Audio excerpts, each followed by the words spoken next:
Archives of Prasar Bharati presents the timeless treasure of golden era.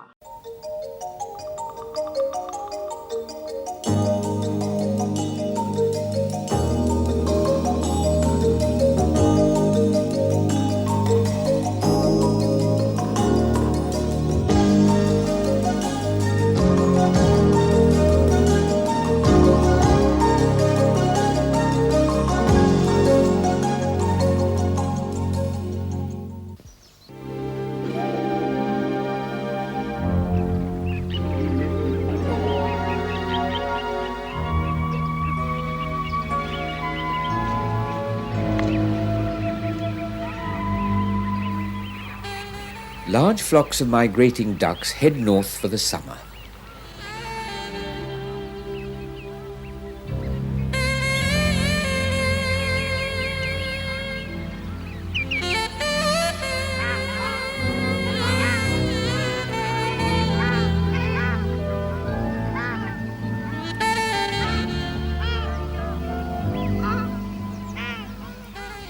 Flying tirelessly throughout the day, they stop over in the evenings at large reservoirs and lakes found along the way.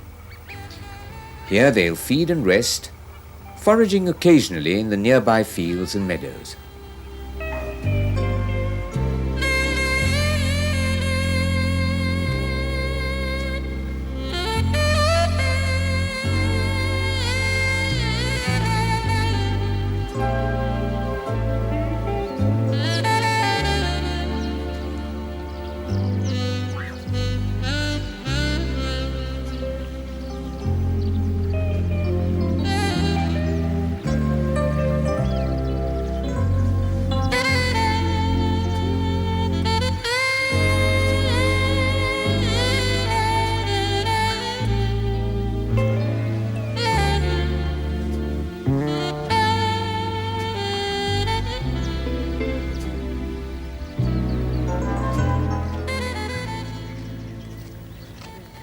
This small duck is the common teal. The green eye patch on its chestnut head, looking like a pair of fancy sunglasses, makes this bird easy to distinguish. The teal breeds in the temperate climates of North Africa and Asia, and move southward with the onset of winter. They arrive in the plains in huge numbers, generally favouring marshy areas. Being night feeders mainly, they spend the daytime lazing in the sun.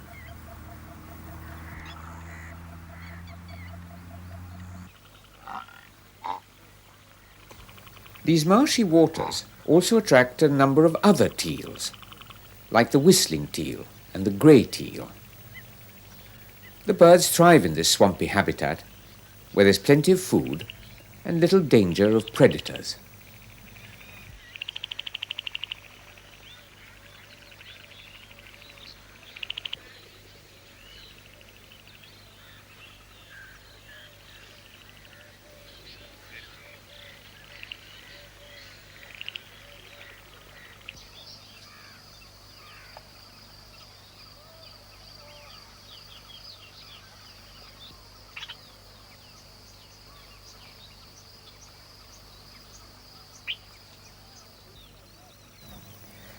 Socializing with some coots, the handsome pintail ducks make one of their rare appearances on land. Somewhat clumsy and wobbly on the ground, the pintails are very graceful swimmers, as you can see.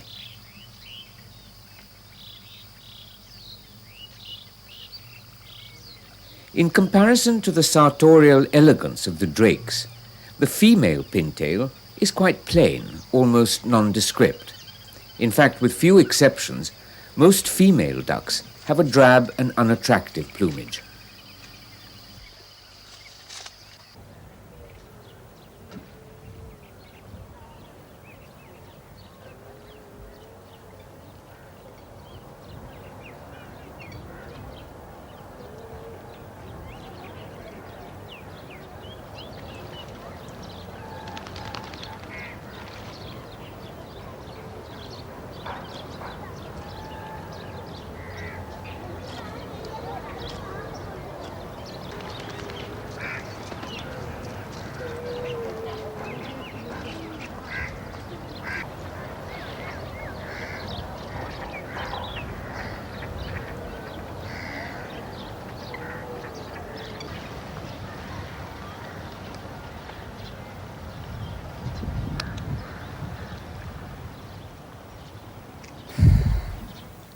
This duck is a shoveler, so called because of its long, flat bill, shaped like a spatula.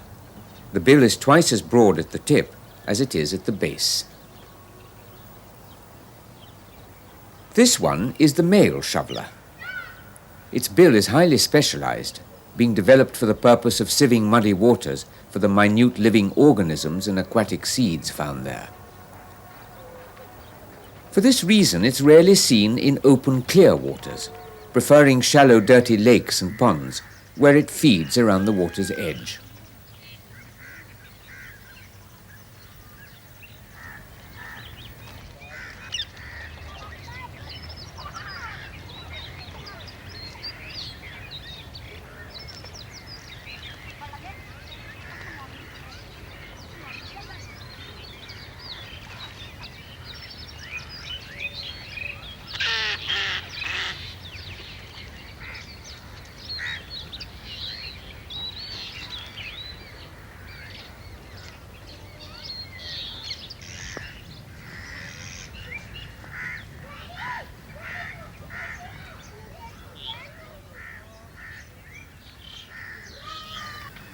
The bright yellow tip of its beak identifies the spot-billed duck. This duck differs from the pintail and shoveler in that both male and female spot-bills look alike. Also, the pintails and shovelers migrate across international boundaries, whereas the spot-bill migrates locally, never travelling great distances. The spot-bill is a freshwater duck, preferring small ponds with plenty of cover. It's a quiet, reclusive bird, generally avoiding the company of other ducks.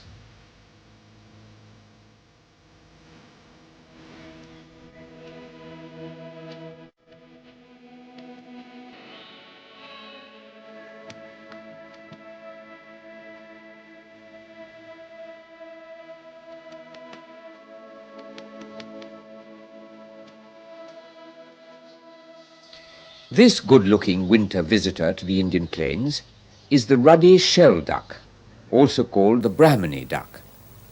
It comes from as far north as Russia, China and Japan. Well, not surprising then that the poor duck looks slightly jet-lagged.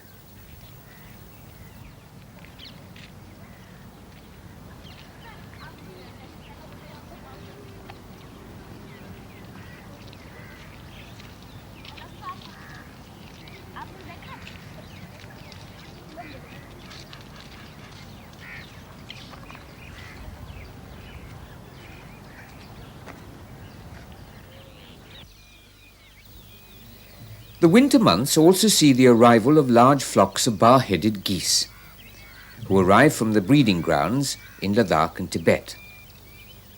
They spend hours grazing in the fields near water and are known to cause extensive damage to young shoots of wheat, barley and rice.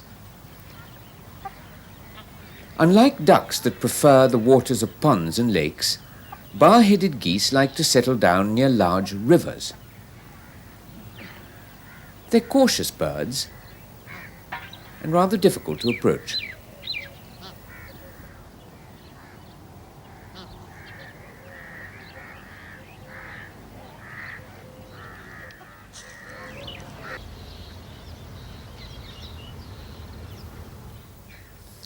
Always found in wide open waters, coots are plump black birds with white beaks.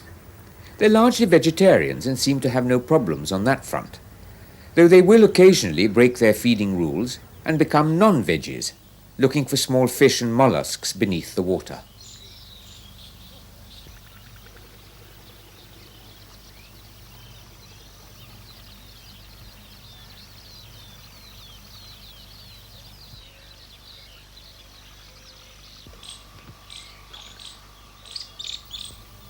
The purple moorhen is a technicolor version of the coot.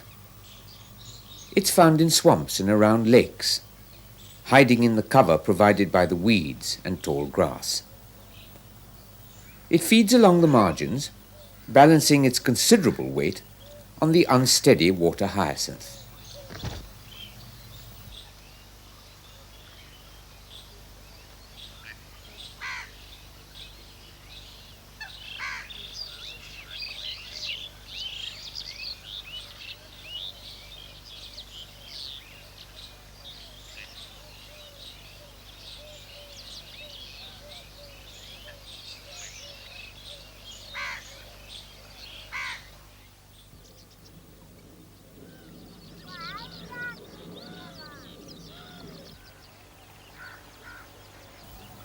The little grebe belongs to a family of birds highly specialized for a purely aquatic life.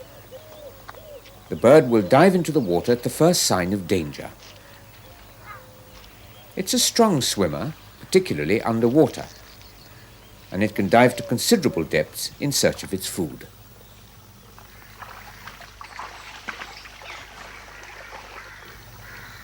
A nice, cool, lazy dip. Just the thing to beat the heat of a summer's afternoon.